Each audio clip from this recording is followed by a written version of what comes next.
লুঙ্গি পরেছে। হ্যাঁ কত করে দেয় কি জামাই দিয়ে কি দেয়?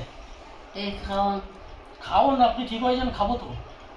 আমি কিছু করতে পারি না। তা কি হয়েছে? এই তো খেলাম তো এসে। এই যে আপনার বাবার মতো লুঙ্গি পরা হয়েছে, দেখেন তো। এই আপনার বাবার লুঙ্গি, দেখুন। হ্যাঁ হ্যাঁ, লুঙ্গি পরা হয়েছে বাবার মতন। আমি তো কিছু করতে পারি না। হুম শ্বশুর হইয়া হুম জামাই হইয়া আপনি ঠিক হয়ে যাবে, তারপরে আবার খাবো। এই তো আর বেশি দিন নেই, ঠিক হয়ে যাবে। আর সেই বউ হ্যাঁ বলে ঠিক হবো তাই হ্যাঁ হ্যাঁ বলছি। হ্যাঁ, ডাক্তার বলেছে ঠিক হয়ে যাবে। হ্যাঁ, ঠাকুর এমন করলো কে? ঠাকুর এমন করলো কেন? আমি বুঝতে পারছি। ঠাকুর এমন শরীর খারাপ হয় না, সবারই হয় শরীর খারাপ। না আমি বলেছি আজ গোবিন্দ তোমাকে একটু বেশি ভালোবাসে তো তাই। শরীর খারাপ সবার হয়, আপনার হবে, আমার হবে, সবার হবে। ভালোবাসে বলেই তো এরকম করেছে, আমার ঠিক হয়ে যাবে।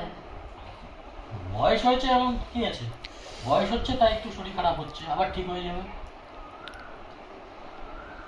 আর ওসব কিছু না, ভগবান একটু বেশি ভালোবাসে, আর কিছু না। তোমাকে একটু বেশি ভালোবাসি, আবার ঠিক করে দেবে ঠাকুর। ঠিক হয়ে যাবে, কিচ্ছু হয়নি, ঠিক হয়ে যাবে। আমার কি বলে জানো, বলে জামাই এসে দেখে শুনে খেতে দিও, ঠিকঠাক ভাবে দেখো। ঠিক হয়ে যাবে। আমি তো কিছু করতে পারি না বাবা। ঠিক আছে, কিচ্ছু করতে হবে না, আপনি শুয়ে থাকেন। বাবা কিছু করতে পারি না। ঠিক আছে, ওই একটা কথা বারবার বলতেই থাকবে এখন। আপনি ঘুমান, রেস্ট নিন। ঘুমাচ্ছে না, ঘুমাসে না, ঘুমান। সন্ধ্যা পরে ঘুমাচ্ছে। সন্ধ্যায় ঘুমাবেন, দিনে জাগবেন। বাবা কিছু করে ইয়ে তো এবার জামাই ষষ্ঠী করবেন। বাবা হুম হুম আপনার আশা ছিল না জামাই ষষ্ঠী করার, এবার জামাই ষষ্ঠী করবেন। ঠাকুর এরকম করলো কে?